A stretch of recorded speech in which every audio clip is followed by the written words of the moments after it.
Bismillahirrahmanirrahim. Ustadz, saya tinggal di kos-kosan di belakang masjid. Namun waktu salat sunnah fajar di masjid itu sangat singkat, sangat singkat. Baik, kalau saya salat sunnah di rumah, saya akan ketinggalan takbir pertama dan tidak dapat di saf pertama. Kalau saya salat sunnah di masjid, insya Allah dapat di saf pertama, tetapi tidak dapat pahala sunnah yang di rumah. Mana yang harus dipilih? Baik, pilihan pertama adalah memberitahu pengurus masjid untuk memberikan waktu lebih. Ya, pelan-pelan. Jadi sunnahnya begini, sunnahnya kalau Anda tahu ada keutamaan di situ, maka sebaiknya yang fajar itu ditambah jedanya. Ditambah, ya, ditambah. Diusahakan lebih dibanding yang lain lah. Kalau yang lain misalnya 5 menit, ini 10 menit. Yang lain 10 menit, nah ini agak lebih sedikit ya, diberi kesempatan. Ya, beri kesempatan. Tapi kalau Anda misalnya terjebak pada suasana yang seperti ini, ya, suasana demikian tidak mungkin melakukannya. Baik. Maka pilihan yang paling mudah adalah datang lebih awal ke masjid. Datang lebih awal ke masjid, tunaikan salat fajarnya di masjid, tidak di rumah. Misal, Anda sudah sampaikan, Pak, tolong berikan jeda waktu yang cukup agak panjang. Oh, mohon maaf, imam kami terbatas misalnya, waktunya cukup singkat, misal, ya. Maka coba lagi cari suasana yang lain. Kalau memang tidak bisa sama sekali dirubah, jangan mencari pertentangan. Doakan, ya, usahakan yang terbaik. Setelah itu kita mencoba menyesuaikan dulu. Antum tunaikan salatnya di masjid. Berangkat lebih awal, begitu selesai azan, tunaikan salat 2 rakaatnya di masjid. Maka dapat kedua pahalanya. Ya, itu pilihan pertama. Sambil demikian, sambil berproses, ya, ajarkan ilmunya, sampaikan pelan-pelan, dan doakan supaya Allah membuka pintu kebaikan bagi beliau. Insya Allah antum dapat pahalanya.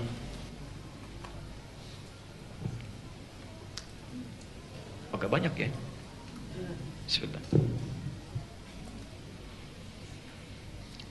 Saya salat sunnah di masjid agar dapat keutamaan berdoa antara adzan dan iqamah. Bagaimana menurut Ustaz? Allah, keutamaan berdoa antara adzan dan iqamah tidak harus menjadikan Anda berada di masjid.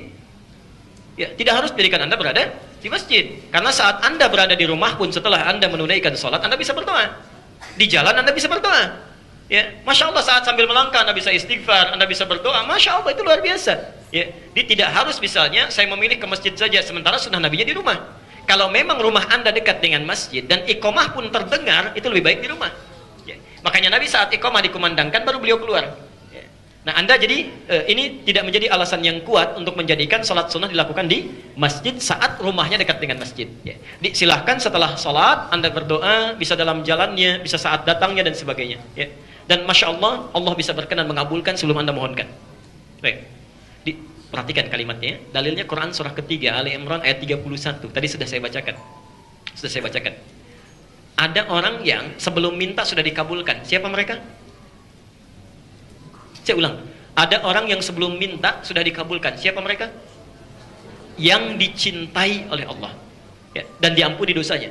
Cara supaya dicintai Allah, satu-satunya jalan paling cepat ikuti Nabi. Fattabi'uni. Qul in kuntum tuhibbunallaha fattabi'uni yuhibbukumullah. Nah, Nabi meminta supaya kalau rumah Anda dekat dengan masjid, tunaikan di rumah. Begitu Anda menunaikan di rumah karena mencintai Nabi, bukan karena pilihan tertentu, maka Allah turunkan cintanya. Sebelum Anda berdoa meminta, Allah sudah siapkan untuk mengabulkannya. Insya Allah. Tidak, belum terjawab keseluruhannya, saya mohon maaf karena keterbatasan waktu. Bagaimana posisi kita kalau berdiri di antara salat tapi tidak rapat? Apakah menempelkan kaki kedua mereka atau rapat ke salah satu sisi mereka?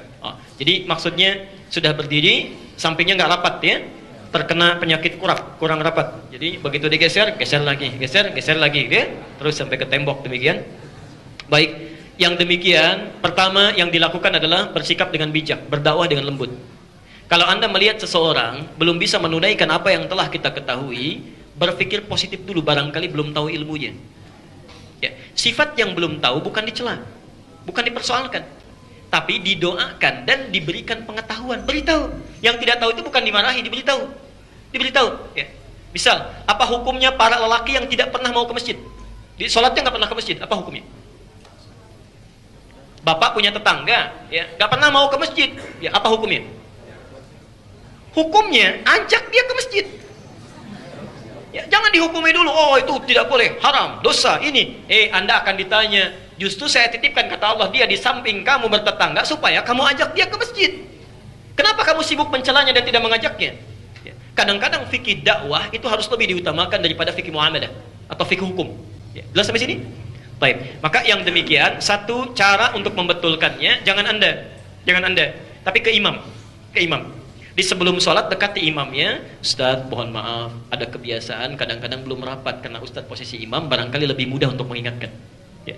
Karena siapapun kita kalau menjadi makmum itu kadang-kadang dianggap setara oleh makmum yang lainnya.